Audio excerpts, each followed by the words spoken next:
The Israel-Hamas truce is extended one more day. Israel's military said it would continue the ceasefire as mediators seek the release of more hostages held in Gaza in exchange for Palestinian prisoners.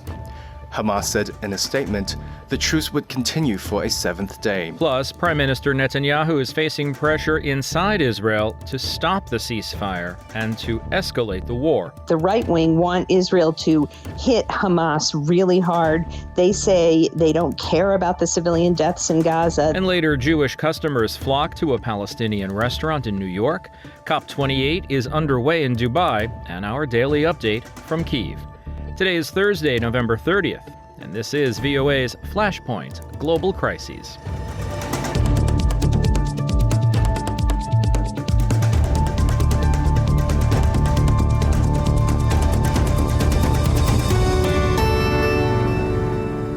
Good evening, I'm Steve Karish in Washington.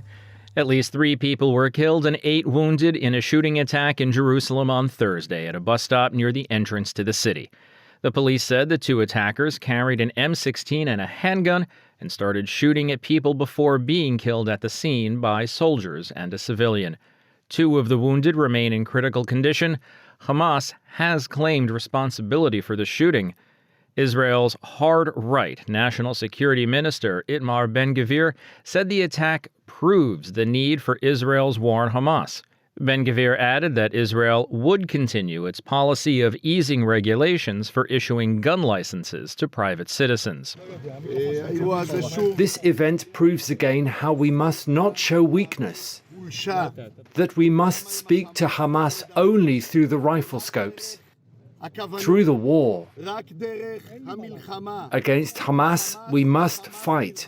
This event proves another thing.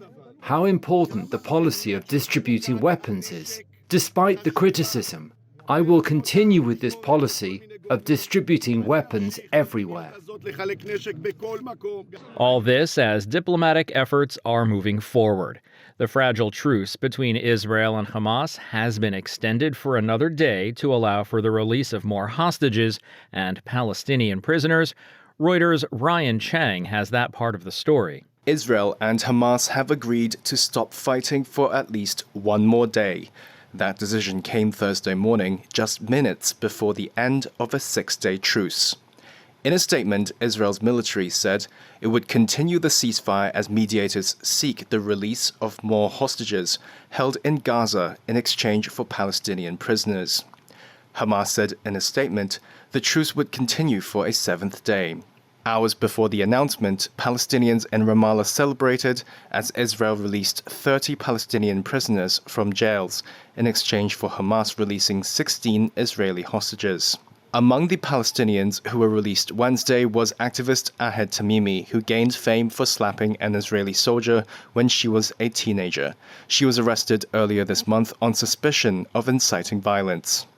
Similar scenes of jubilation were seen in southern Israel as some of the Israeli hostages who were captured by Hamas militants on October 7th returned home. U.S. Secretary of State Antony Blinken arrived in Israel on Thursday morning to discuss extending the pause in fighting. In a statement, the White House said U.S. President Joe Biden was determined to secure the release of all hostages held by Hamas after American Liat Beinin was released Wednesday. U.S. officials also want Israel to narrow its zone of combat in the event of an operation in southern Gaza to avoid the repeat of massive Palestinian civilian deaths from Israel's northern Gaza attacks. That's Ryan Chang of Reuters reporting for us today. Now, we heard a moment ago from Israel's National Security Minister, Itamar Ben-Gvir. He's one of the more right-wing members of Netanyahu's governing coalition. He's of the opinion that the recent pause in the fighting to allow for the return of some of Hamas's hostages in exchange for Palestinians held in Israeli jails is a bad idea. The international pressure on Netanyahu to ease up, to allow for more humanitarian aid, and to limit civilian deaths is well known. What's less out in the open is the pressure from inside Israel to not do any of that, but instead to continue or even increase Israel's military actions in Gaza. And to stay in power, Netanyahu may have to do what they say. For more, I'm joined by Linda Gradstein in Jerusalem. Well, Itamar Ben-Gvir said that if Israel goes for a long-term ceasefire, in other words, beyond the current pause that they're talking about, he will pull out of the government, taking his faction with him. Now, even without him, Netanyahu just barely has a majority. But Netanyahu's under a lot of pressure on so many different levels. So Ben-Gvir and the right wing want Israel to hit Hamas really hard. They say they don't care about the civilian deaths in Gaza, that the people in Gaza are the ones who elected Hamas, and that if people have complaints, they should go to Hamas. At the same time, you have, Antony Blinken here saying to Netanyahu, please be very careful about civilian deaths. And so Israel's kind of in this quandary because it's finished the fighting in northern Gaza, more or less. But almost everybody from northern Gaza, both the civilians and Hamas, have now fled to southern Gaza. And so southern Gaza, the lower part of the Gaza Strip, is very crowded. And if Israel starts fighting there, both Hamas gunmen will present a challenge, and it will be extremely difficult to avoid civilian deaths. Why do they not want a ceasefire? Israel set two goals at the beginning of this war. One was to get the hostages released, and that's happening, although there are still, as of right now, 145 hostages still being held in Hamas captivity. And the other is to make sure that Hamas can never present a military threat to Israel again. Israel has had several kind of mini wars with Hamas, nothing like the current one, but has had confrontations and fighting and rockets. And I think there's a sense among Ben-Gvir, but not only. The truth is, it's pretty widely adopted in the Israeli public that this is Israel's opportunity to get rid of Hamas, and that if Israel stops the war now, you're basically leaving a situation where Hamas is still in control of Gaza, where Hamas is still ruling Gaza. And Israel says it won't allow that to happen. Now, Netanyahu was in a pretty perilous position politically before October 7th. His attempts to reform the judiciary were famously unpopular. His coalition is barely hanging on. How important is the support of Ben-Gvir and the right wing to him personally?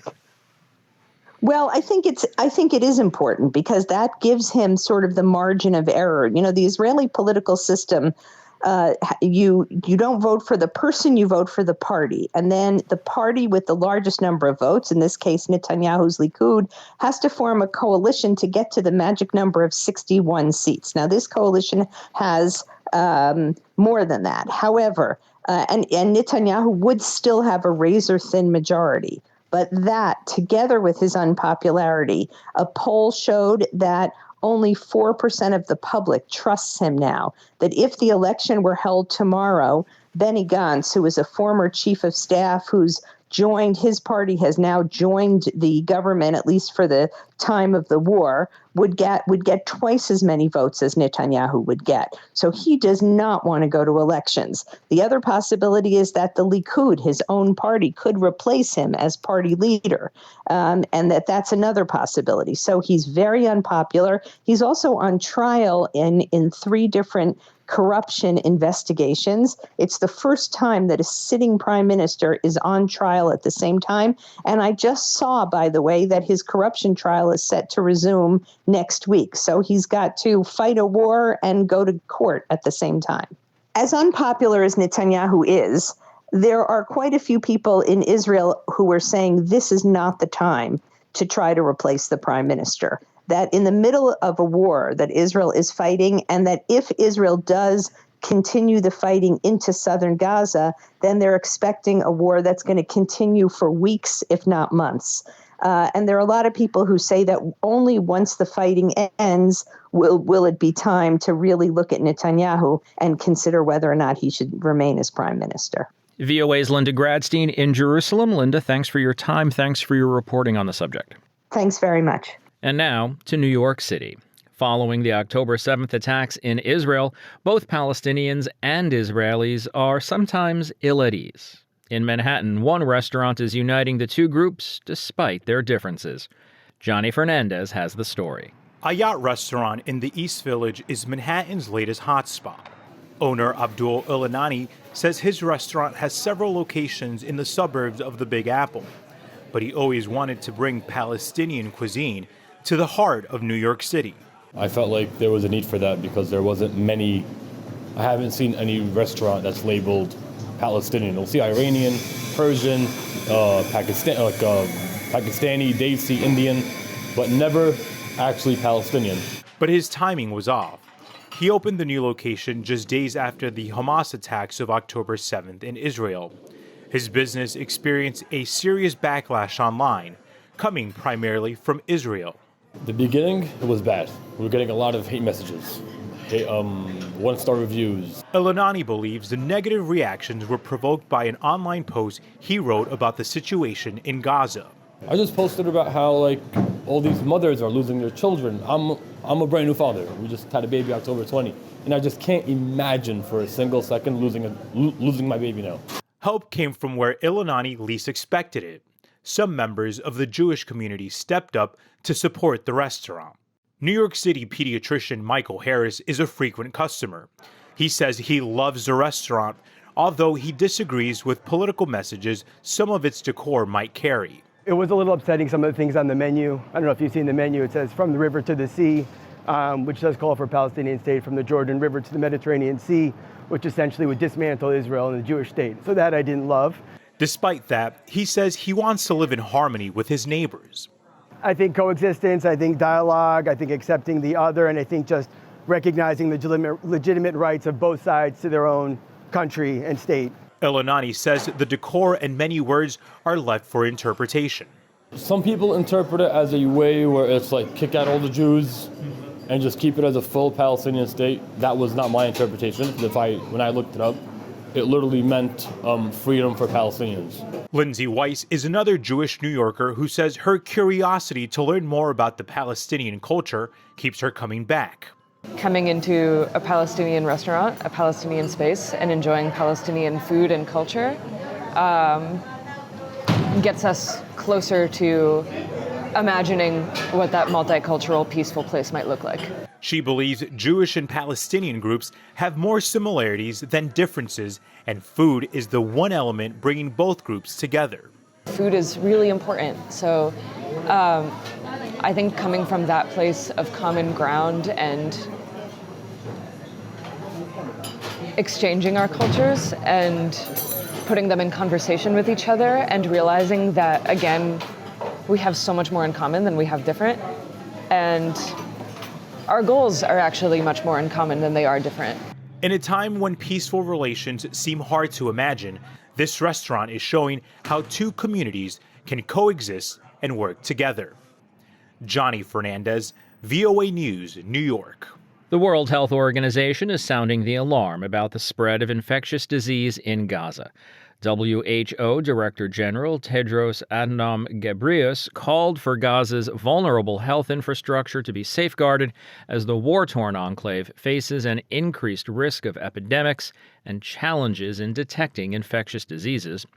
My colleague Lori London spoke with Doctors Without Borders, pediatric and intensive care physician Dr. Tanya Haj Hassan about how colleagues on the ground in Gaza are describing a catastrophic medical and humanitarian situation that is getting worse by the day. We're hearing nothing from clinicians that are currently in the north of Gaza. The communication has been completely cut off between the north and the south of Gaza. We hear from clinicians in the south of Gaza, where 1.7 million people have been displaced, so the majority of Gaza's population. So in terms of how they're doing themselves, they're displaced. Most of them left the north with just the clothes on their back. So they describe being very cold and trying to find warmer pajamas, jackets for them and their family members as winter approaches. They have very little, if any, access to water, both for drinking and hygiene purposes. And they describe having very difficult access to food. One of the doctors mentioned not knowing if her home still existed or not in the north and not being able to go back, because with this humanitarian pause or so-called pause, It's unidirectional on the humanitarian corridor on this road from north to south, meaning people can travel north to south, but not south to north. So for the majority of Gaza's population, which has been displaced south, they're unable to go north to bury their dead,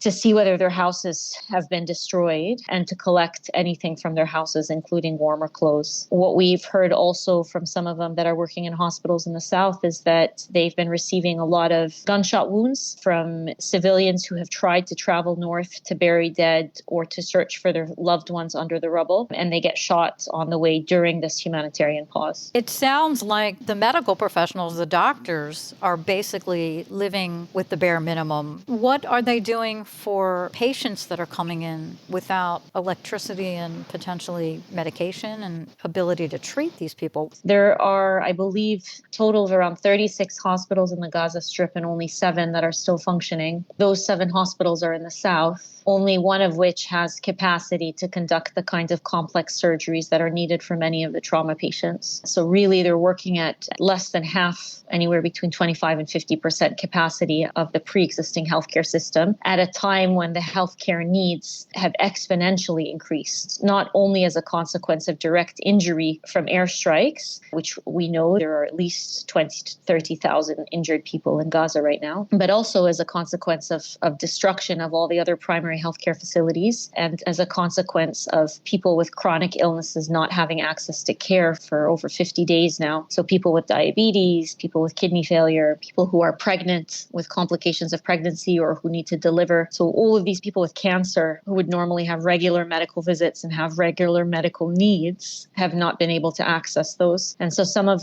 our colleagues who are working in hospitals in the south mentioned seeing an influx of people who have chronic illnesses and had been in hiding from the aerial bombardment up until the humanitarian pause and are now flooding the hospitals with complications of their chronic illnesses. There's also been a significant increase in acute diseases as a consequence of the displacement of the population, the poor hygiene standards, and the lack of clean water. So they're seeing a lot of diarrheal disease illness, a lot of children who are severely dehydrated and in need of medical care flooding into these hospitals. What happens when the ceasefire is lifted? At this point, the humanitarian situation is so catastrophic that even with a permanent ceasefire, hundreds of thousands of Gazans are going to be at risk of death as a consequence of the spread of disease and the lack of shelter and the lack of warmth, lack of clean water, lack of food. They have literally been stripped, excluding the violence. They have been stripped of all the things that are indispensable to human life: water, food, shelter, medical care. So to say that we've had a few days where they're not actively being killed by aerial bombardment, and what will happen when we go back to aerial bombardment,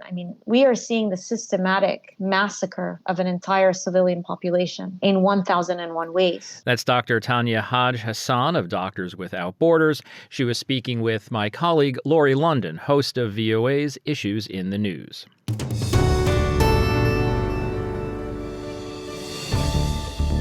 You're listening to Flashpoint Global Crises from the Voice of America.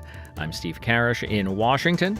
A look at COP28 in Dubai in a moment. First, though, is our update from Kyiv. The crisis in Ukraine shows no sign of slowing down. On Thursday, Russian forces attacked Ukraine with drones and missiles. They struck residential and industrial areas in the Donetsk region. Meanwhile, President Zelensky made a surprise visit to the frontline city of Kupiansk in the Kharkiv region. Anna Chernikova in Kyiv has the details. In the early hours of November 30th, Russian forces attacked Ukraine with 20 Shahed drones and 8 S-300 missiles. The General Staff of the Armed Forces of Ukraine and Ukrainian Air Forces confirmed the destruction of 14 of the drones.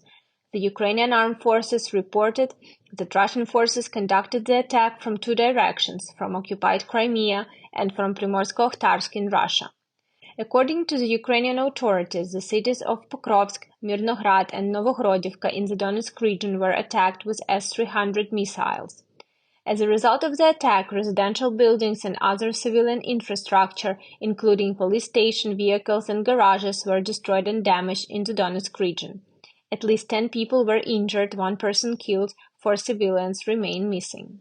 The debris of one of the downed drones fell on the territory of an industrial area in the Khmelnytsky region in the western part of the country. No casualties were reported there. However, in Pokrovsk, victims include a family with 2 children, a 16-year-old boy and a 6-month-old baby. In total, an apartment building, 9 private houses, and a police station were damaged. In Novokhodivka, an apartment building took a direct hit from a missile. 5 residents were injured, including a 13-year-old boy who was taken to the hospital in serious condition. Police officers and the State Emergency Service continue to work at the site of the rocket attack. 1 man's body was recovered from under the rubble, and 4 more people, including 1 child, are still missing. The search and rescue operation is ongoing. Meanwhile, on Thursday, President Zelensky made a surprise visit to the frontline city of Kupiansk, which is on the border of Kharkiv and Donetsk regions. The president thanked Ukrainian soldiers for protecting Ukraine and presented awards. The president also listened to a report on the current situation on this part of the front line. Officers told the president the situation is tough and intensive fighting continue. Anna Chernikova, VOA News, Kyiv.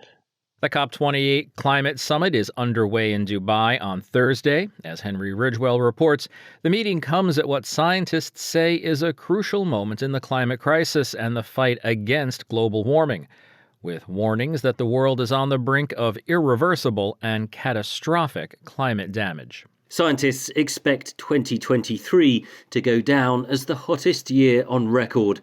Fearsome heat, forest fires and flash storms have characterised a year of extreme weather around the world. Against that urgent backdrop, 70,000 delegates from 197 nations gather in Dubai for the 2-week COP28 climate summit beginning Thursday. Observers call it a crucial moment. Tom Rivet-Carnac is a former strategist at the United Nations Framework Convention on Climate Change. This is the launch of what's called the global stocktake. So this is the first time since the Paris Agreement the world has taken stock of how are we doing on the objectives we set ourselves back then. And it's challenging to see what that report says. We should be reducing our emissions by 43% by the end of this decade. The latest trajectory suggests they're actually going to rise by 9%, with catastrophic impacts for people all over the world. The COP summits involve complex negotiations. Most countries want to reduce global emissions. Less developed nations say richer nations are responsible for most historic greenhouse gas emissions, and therefore they should compensate poorer nations for reducing their use of fossil fuels. Poorer nations also need help to adapt to the changing climate. The Paris Agreement aims to limit global warming to no more than 1.5 degrees Celsius above pre-industrial levels by 2050.